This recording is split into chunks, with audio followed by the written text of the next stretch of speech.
اب اس دوسری حدیث مبارک میں نواس ابن سمعان الکلبی کہتے ہیں کہ ایک دن حضور پاک صلی اللہ علیہ وسلم نے دجال کے بارے میں ذکر کیا، اونچاریہ نے اوپر نیچے ہر چیز اس کے بارے میں بیان کی،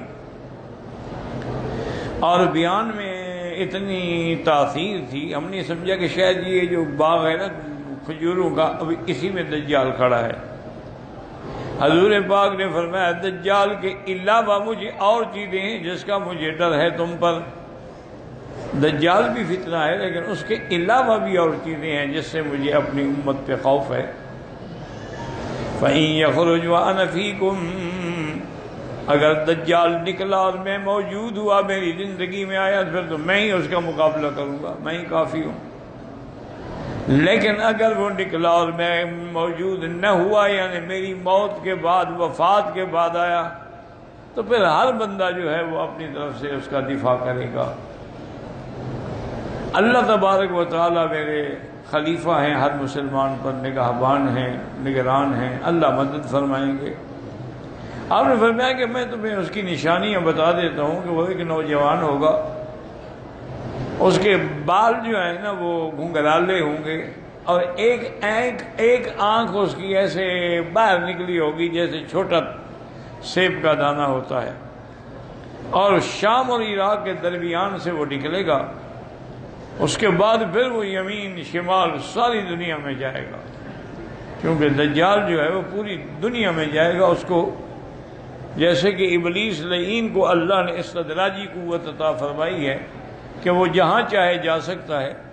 اسی طرح دجال کو بھی ایک استدراجی قوت ہوگی کہ وہ بھی جہاں جائے جا سکتا ہے، تو ساری دنیا کو نعوذ باللہ وہ پھیرے گا۔ اور ایک قوت اس کے بعد یہ بھی ہوگی کہ وہ زمین کو اگر آرڈر کرے گا، حکم کرے گا کہ اخرجی کنوزہ، کہ اپنے خزانے باہر نکالو، تو زمین کے اندر جو بھی دفن ہے، موتا ہے یا سونا چاندی ہے، سب باہر پڑا ہوگا۔ اور دریاؤں کو جو خشک ہو چکے ہیں حکم کرے گا چلو، تو وہ چل پڑیں گے، یعنی اس کے پاس یہ قوت ہوگی استدراجی۔ اسی کو دیکھ کے لوگ جو ہے وہ گمراہ ہوں گے اور زیادہ سے زیادہ برباد ہوں گے، اور اثر اس کا جو ہے وہ یہود سے ہوگا۔ اور اس کے بعد حضور نے فرمایا کہ وہ یعنی جب مکہ اور مدینے کا رخ کرے گا نا تو اس میں وہ نہیں داخل ہو سکے گا۔ لا يدخلها الطاعون ولا الدجال، حضور نے فرمایا نہ تو طاعون کی بیماری داخل ہوگی اور نہ ہی دجال آئے گا۔ علی انقابها الملائکہ، مکے اور مدینے کی سرحد پر، اس کے حرم کی حدود پر اللہ کے فرشتے پہرا دے کے کھڑے ہوں گے، اگر وہ آنے کی کوشش کرے گا تو اس کو بھگا دیں گے۔ تو اس لیے مکہ اور مدینہ منورہ میں دجال داخل نہیں ہوگا۔ اور اس کے بعد حضور نے فرمایا کہ وہ جب رہے گا تو تم لوگ اپنے عقیدے پہ، اپنے ایمان پہ پکے رہنا۔ قلنا یا رسول اللہ وَلَبْسُهُ فِي الْأَرْضِ، ہم نے پوچھا کہ حضور وہ کتنا عرصہ رہے گا؟ قال 40 یوماً، 40 دن، لیکن وہ دنوں کا فرق ہوگا، یومن کا سنۃ، وہ ایک دن سال کے برابر ہوگا، اور یومن کا شہر، دوسرا دن جو ہے وہ مہینے کے برابر ہوگا، وہ یومن کا جمعہ، اور تیسرا دن جو ہے وہ ایک ہفتے کے برابر ہوگا، وہ سائر ایام ہی کا ایام، باقی جو ہے وہ ایسے دن ہوں گے جیسے تمہارے ہیں۔ قلنا یا رسول اللہ فذاک الیوم الذی ہوا وکثرۃ یکفینا فیہ صلاۃ یوم ولیلۃ، قال لا اقدر له قدرا۔ تو سب سے دیکھیں نا کہ صحابہ کا کتنا بڑا ایمان ہے،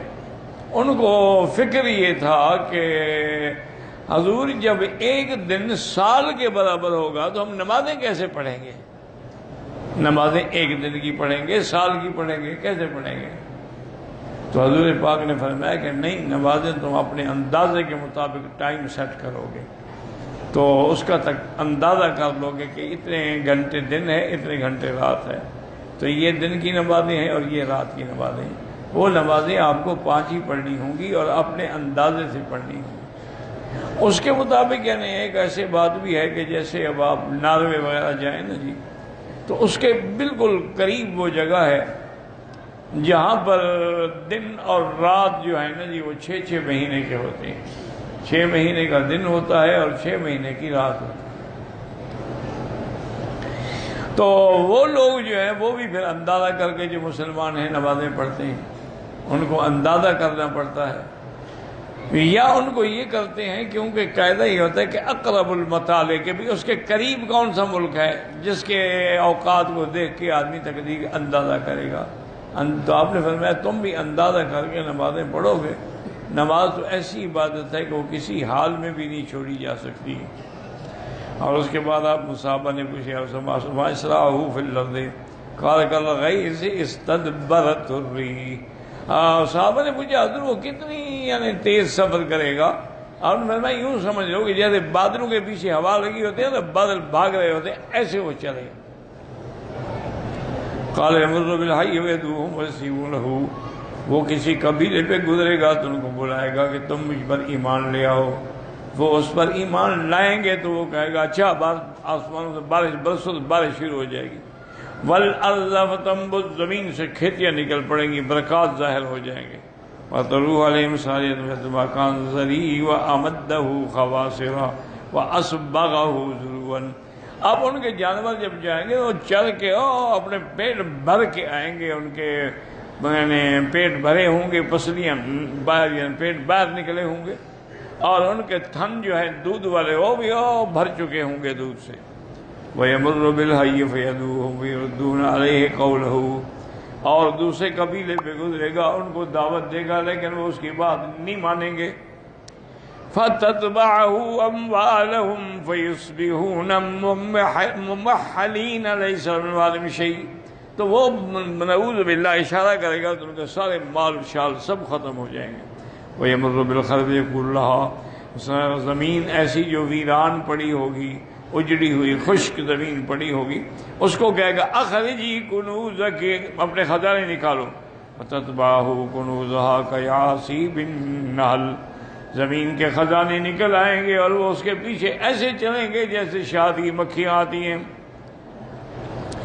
کان ویامر برجل فیقتل فیضربہ بالسیف فیقطعہ جدلتین رمیۃ الغرض، ایک آدمی کو بلا کے حکم دے گا کہ اس کو قتل کرو، 2 ٹکڑے کر دے گا، 2 ٹکڑوں میں اتنا فاصلہ ہوگا، پھر بلائے گا تو آ جائے گا زندہ ہو کے۔ ثم يدعوه ويكبر إليه وبينما هم على ذلك إذ بعث الله عز وجل المسيح عيسى ابن مریم، اب یہی دور ہوگا دجال کے فتنے کا زور ہوگا، اور حضرت عیسیٰ ابن مریم علیہ السلام جو ہیں وہ اللہ کے حکم سے آسمانوں سے اتریں گے، کیونکہ عیسیٰ علیہ السلام آسمانوں پہ ہیں، زندہ ہیں، موجود ہیں، اور اللہ کے حکم سے ان کو زندہ اٹھایا گیا، اور اسی طرح وہ زندہ اتریں گے۔ جب اتریں گے تو وہ آئیں گے کہاں؟ عند المنارۃ البیضاء شرقیہ دمشق، دمشق کی ایک مسجد کے شرقی مینارے پہ اتریں گے۔ بین معروضتین واضعا یدیہ علی اجنحۃ ملکین، 2 چادریں آپ نے پہنی ہوں گی اور 2 فرشتوں کے کندھوں پہ ہاتھ رکھا ہوگا۔ فَيَتْبَعُهُ فَيُدْرِكُهُ فَيَقْتُلُهُ عِنْدَ بَابِ لُدِّ الشَّرْقِ، یہاں اختصار ہے، تفصیل اس کی یہ ہے کہ جب حضرت عیسیٰ علیہ السلام آئیں گے اور وہ اتریں گے تو میرے آقا نے فرمایا گویا کہ میں دیکھ رہا ہوں کہ عیسیٰ علیہ السلام جب آئیں گے تو ان کے بالوں سے پانی ٹپک رہا ہوگا، یعنی ابھی ابھی وہ جنت سے غسل کر کے آ رہے ہوں گے، اور اس کے بعد مہدی، امام مہدی جو ہیں وہ مصلی پہ کھڑے ہوں گے، کیونکہ ظہور مہدی جو ہے وہ پہلے ہوگا اور نزول عیسیٰ ابن مریم بعد میں ہوگا۔ تو اور یہ مہدی وہ ہے جس کی بشارت حضور نے دی ہے کہ وہ میری نسل سے ہوگا، اس کا نام میرے نام پہ ہوگا، اس کے باپ کا نام میرے باپ کے نام پہ ہوگا، اس کی ماں کا نام میری ماں کے نام سے ہوگا، اور ما بین الرکنین، حجر اسود اور رکن یمانی کے درمیان میں کھڑے ہو کے وہ اپنے مہدی ہونے کا اعلان کرے گا، اور پھر دنیا اس کے ہاتھ پہ بیعت کرے گی۔ تو ان کا دور چل رہا ہوگا۔ تو اب جب عیسیٰ علیہ السلام آئیں گے تو صفیں بن چکی ہوں گی، اذان ہو گئی ہوگی، تکبیر ہو گئی ہوگی، تو حضرت صفیں ٹھیک کر رہے ہوں گے، تو دیکھیں گے کہ عیسیٰ ابن مریم تشریف لا رہے ہیں، تو وہ مصلی سے ہٹنا چاہیں گے کیونکہ جب اللہ کا نبی آ جائے، پیغمبر آ جائے، تو پھر کوئی مسلح پہ نہیں کھڑا ہو سکتا، چونکہ نبی جو ہے وہ امام ہوتا ہے امت کا، اور ہمارے آقا تو خیر امام الانبیاء ہے، نہ صرف امت کے نہیں بلکہ انبیاء کے بھی امام ہیں علیہ الصلوۃ والتسلیم۔ تو وہ پیچھے ہٹنے کی کوشش ہوگا، نہیں رسے کا تم کھڑے رہو، نماز پڑھاؤ۔ اس وقت میں بحیثیت نبی کوئی شریعت لے کے نہیں آیا، بلکہ میں محمد مدنی کا امتی بن کے آیا ہوں، اور میں ان کی شریعت پہ چلوں گا، اس لیے پہلی نماز میں ان کی اقتداء میں پڑھنا چاہتا ہوں۔ تو حضرت عیسیٰ علیہ السلام ان کے پیچھے نماز پڑھیں گے، اور پھر عیسیٰ علیہ السلام تقریباً حضور نے فرمایا کہ 40 سال زندہ رہیں گے زمین پر، اور آپ حکم دیں گے بھی تلاش کرو دجال کہاں ہے۔ تو دجال جو ہے وہ باب لد جو ہے یہ اسرائیل میں اب بھی وہ جگہ بڑی مشہور ہے، وہیں آ کے یہ عبادت کرتے ہیں یہودی، چونکہ دجال یہودی ہوگا نا، وہ ان کا امام ہے نا، تو اس کے آنے کی انتظار میں ہے یہ کہ وہ دجال کب آئے گا۔ اچھا، اللہ کی شان یہ ہے کہ یہودی دجال کی انتظار کر رہے ہیں اور شیعہ مہدی کی انتظار کر رہے ہیں۔ دونوں جماعتیں جو ہیں، شیعہ کہتے ہیں کہ مہدی جو ہیں وہ حسن عسکری کی اولاد ہیں،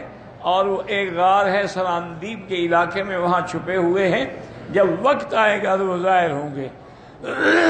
اور اس کا غار کا نام جو ہے وہ ہے سر من رآ، جو دیکھے خوش ہو جائے۔ اور ان کے عقیدے میں یہ زمانہ جو ہے غیبوبت کبریٰ کا زمانہ ہے کہ امام غائب ہے، اس لیے ان کا امام مصلی پہ کبھی کھڑا نہیں ہوتا، مصلی خالی رہے گا، ساتھ کھڑا ہوگا، کیونکہ امام کی یہ تو امام کی جگہ ہے اور امام صاحب غائب ہے، تو یہ تو نائب بن کے ان کی نماز پڑھاتے ہیں۔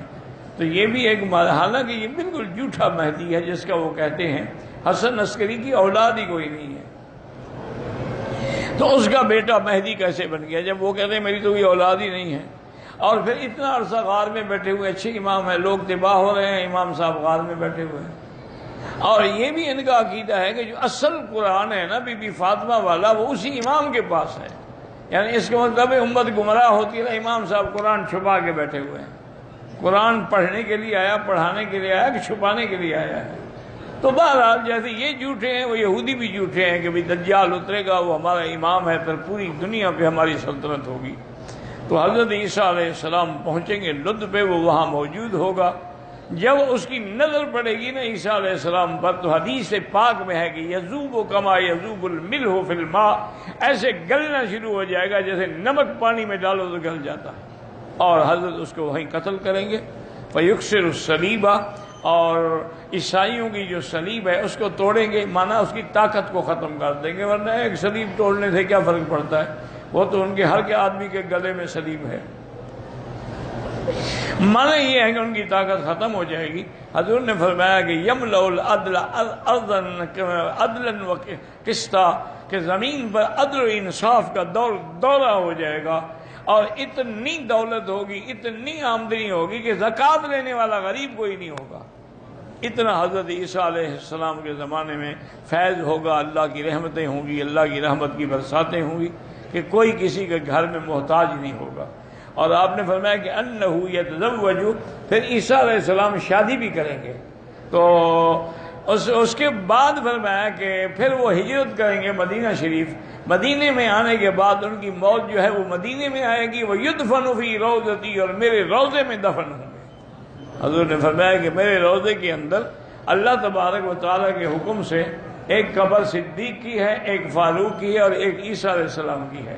اور پھر دوسری حدیث میں حضور نے صحابہ کو نقشہ بھی بنا کے دکھایا کہ ہاکذا نبعث یوم القیامہ، اس طرح ہم کھڑے ہوں گے قیامت کے دن کہ عیسیٰ میرے ساتھ ہوں گے، ابو بکر دائیں ہوں گے، عمر بائیں ہوں گے، پھر ان سب کو لے کے میں آؤں گا جنت البقیع الغرقد، بقیع الغرقد قبرستان جو ہے مدینے کا، اس پہ آؤں گا، وہ بھی سب کھڑے ہو چکے ہوں گے حضرت عثمان کی قیادت میں، ان کی قیادت حضرت عثمان کریں گے کیونکہ وہ خلیفہ راشد ہیں اور حضور صلی اللہ علیہ وسلم کے داماد ہیں۔ فرمایا ثم انتظر اہل مکہ، تو پھر میں مکے والوں کی انتظار کروں گا۔ پھر مکے والے بھی پہنچ جائیں گے، اجعلہم علی یمینی، ان کو میں دائنے ہاتھ پہ، مدینے والوں کو بائیں ہاتھ پہ۔ تو صحابہ نے پوچھا حضور ہمیں بائیں ہاتھ پہ کیوں رکھیں گے؟ اور فرمایا مکے والے تو مہمان ہوئے، تم تو گھر والے ہو، تو مہمان کی تکریم کرنی پڑتی ہے۔ پھر مکے والوں نے سب سے پہلے قربانی دی، سب سے پہلے اسلام لائے، سب سے پہلے میرے لیے جانیں قربان کی، تو ان کا حق جو ہے وہ اسی طرح بنتا ہے۔ پر میں ثم اسوقہم الی المحشر،